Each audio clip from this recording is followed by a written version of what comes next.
जय रीड। आज की इस वीडियो में मैं बात करने वाला हूं features and function of DBMS के बारे में। यानी कि डेटाबेस मैनेजमेंट सिस्टम ऐसा क्या फंक्शन देता है कि जिससे कि हम अपने डेटाबेस को सही तरीका से यूज कर पाते हैं, डेटाबेस में डेटा को रख पाते हैं, डेटा को वापस ले आ पाते हैं, इसमें सिक्योरिटी दे पाते हैं। ऐसा क्या क्या फीचर्स है, ऐसा कौन से फंक्शन है, तो सारे चीज को हम लोग देखने वाले हैं। जैसे कि आप जब कभी भी मोबाइल खरीदने जाते हैं मार्केट में, तो वहां पे मोबाइल का देखते हैं कि उसका रैम कितना है, उसका प्रोसेसर कितना है, उसका बैटरी कितना है, उसका कैमरा कितना है। तो सारे के सारे क्या होते हैं, इसके फीचर्स एंड फंक्शन होते हैं।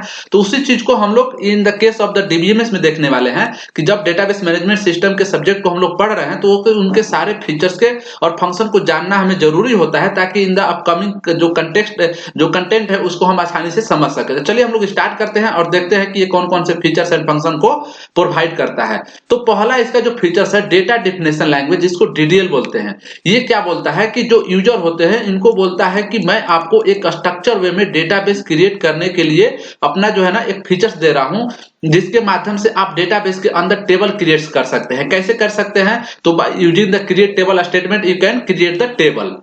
फिर जो टेबल आपने क्रिएट कर दिया, उस टेबल को जो एग्जिस्टिंग टेबल हो गया उसमें कुछ मॉडिफाई करना चाहते हैं तो भी ये फीचर से क्या मॉडिफाई कर सकते हैं, किसके माध्यम से, तो अल्टर टेबल के, यानी कि अल्टरिंग का मतलब होता है कि एग्जिस्टिंग टेबल के अंदर में कुछ मॉडिफिकेशन करना, चेंजिंग करना।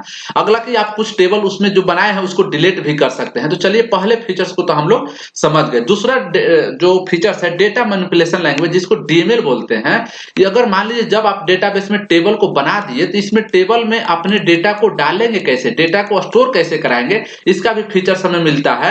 और इस जो मान लीजिए डेटा आपने जो डाल दिया उसमें कुछ मॉडिफिकेशन करना है, कुछ अपडेट करना है, तो उसको भी अपडेट स्टेटमेंट के माध्यम से अपडेट कर सकते हैं। और कुछ डेटा अनयूजफुल हो गया, जिसको यूज नहीं है फ्यूचर में, उसको हम लोग डिलीट स्टेटमेंट के माध्यम से डिलीट कर देते हैं। अगला जो फीचर्स है डेटा क्यूरी लैंग्वेज, जिसको बोलते हैं डीक्यूएल।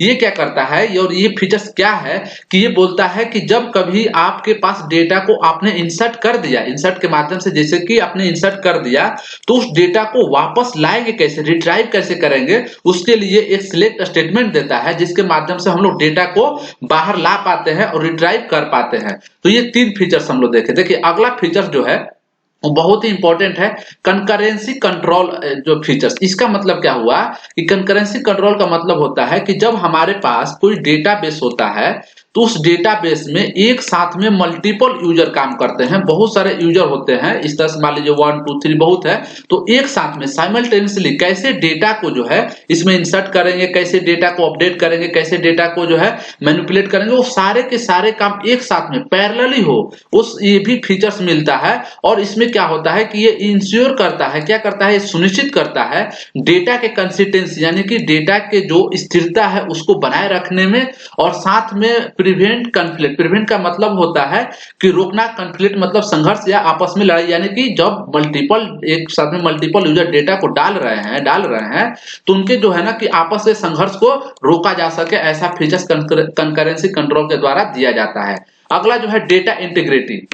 तो डेटा इंटीग्रिटी क्या होता है, इंटीग्रिटी का मतलब होता है अखंडता, यानी कि डेटा के अखंडता को बनाए रखता है, किसके माध्यम से, इंश्योर यानी कि सुनिश्चित करता है उसके एक्यूरेसी, डेटा के एक्यूरेसी को, सटीकता को, कंसिस्टेंसी मतलब स्थिरता को, एंड रिलेबिलिटी मतलब विश्वसनीयता को।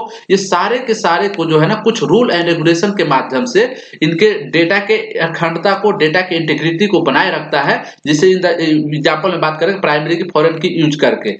अगला जो है ट्रांजेक्शन मैनेजमेंट। तो देखिए ट्रांजेक्शन मैनेजमेंट, अभी जो दो पॉइंट हम लोग पढ़े, कंकरेंसी कंट्रोल और डेटा इंटीग्रिटी, ये दोनों को दोनों संभव हो पाता है ट्रांजेक्शन मैनेजमेंट के माध्यम से। ये क्या होता है कि यहाँ पे जो है ना कि सीक्वेंस में बहुत सारे काम होता है, उसको एक सिंगल यूनिट समझ के वो जो कुछ स्टेटमेंट देता है, जैसे कमिट और रोल बैक, इसके माध्यम से हम लोग कंकरेंसी कंट्रोल, डेटा इंटीग्रिटी के चीजों को आसानी से कंसिस्टेंस कर पाते हैं, इंश्योर एंड सुनिश्चित कर पाते हैं डेटा के कंसिस्टेंसी और उसके इंटीग्रिटी यानी डेटा की स्थिरता को। तो चलिए ये भी क्लियर हो गया। अगला है सिक्योरिटी एंड ऑथराइजेशन। देखिए सिक्योरिटी एंड ऑथराइजेशन तो सभी के लिए जरूरी होता ही होता है, कि अगर बात करें कि मान लीजिए आपका डेटाबेस है और वो खासकर बैंक से रिलेटेड या किसी भी तरह से रिलेटेड आपका डेटाबेस है, तो वहां पर सिक्योरिटी देना बहुत जरूरी है, वरना आपके जो बैंक में जो पैसे रखे हैं उसका जो है ना हेरा फेरी हो सकता है। तो इस तरह से जो है ना वहां पर सिक्योरिटी और ऑथराइजेशन दिया जाता है कि जिसको जो परमिशन दिया गया है, जिस यूजर के जो रोल दिया गया है कि उसको डेटा डालना है तो उसे डालेगा, जो मैनिपुलेट करना है तो करेगा। इस तरह से जो भी है उसको प्रोटेक्ट यानी कि हम लोग जो है ना उसको प्रोटेक्शन भी देते हैं। ये सारे के सारे फीचर्स किसका है, तो डीबीएमएस का है, डेटाबेस मैनेजमेंट सिस्टम का है। बैकअप और रिकवरी यानी कि जब कभी भी आपका जो डेटाबेस है उसमें कुछ फेल्यूर आ जाता है, कुछ एरर आता है, तो उसको हम लोग बैकअप में रखते हैं कि ताकि उसको सर्विस को रोके नहीं, वो चलता जा सके, उसको हम वापस भी रिकवर कर लेते हैं। किसके माध्यम से, तो regular database backup and restore procedure, इसके माध्यम से डेली रेगुलर जो डेटाबेस है उसको बैकअप के माध्यम से हम लोग इस फीचर्स के माध्यम से इस चीज को भी रिकवर कर पाते हैं। अगला है क्यूरी ऑप्टिमाइजेशन। क्यूरी ऑप्टिमाइजेशन क्या करता है, इनहेंस द परफॉर्मेंस। इनहेंस का मतलब होता है बढ़ावा देता है, किसको, तो डेटाबेस के परफॉर्मेंस को। अब ये जरूरी भी है क्योंकि अगर मान लीजिए आपके डेटाबेस है तो बहुत जल्द डेटा इसमें स्टोर भी होना चाहिए और बहुत जल्द डेटा यहाँ पे जाना भी चाहिए। जब किसी भी सॉफ्टवेयर पे आप जो रिक्वेस्ट करते हैं तो रिक्वेस्ट बहुत जल्दी जाता है और आपका रिस्पॉन्स भी मिल जाता है। अगला जो है रिप्लिकेशन एंड रिडंडेंसी। इसका मतलब होता है कि हम लोग एक डुप्लीकेट कॉपी बना के रखते हैं डेटा के, तो इन फ्यूचर कभी भी कुछ प्रॉब्लम होता है तो उसको भी हम लोग क्या करता है कि उसके वो हम लोग यूज कर पाते हैं। रिडंडेंसी का मतलब होता है कि जब कभी भी कुछ प्रॉब्लम आता है, जैसे improve the fault tolerance and performance. Fault tolerance का मतलब होता है कि कुछ कारण है, कुछ प्रॉब्लम है हमारे डेटाबेस में, फिर भी सर्विस जो सर्विसेज है उसको बहाल किया गया है, सर्विस चल रहा है, उसको फॉल्ट टॉलरेंस को इंप्रूव करने में ये काम आता है, जिसको बोलते हैं रिप्लिकेशन एंड रिडंडेंसी। तो चलिए आई होप कि ये चीजें आपको समझ में आ गया होगा। इसको आप स्क्रीनशॉट ले सकते हैं। चलिए हम लोग फिर मिलेंगे अगले वीडियो में, तब तक के लिए धन्यवाद।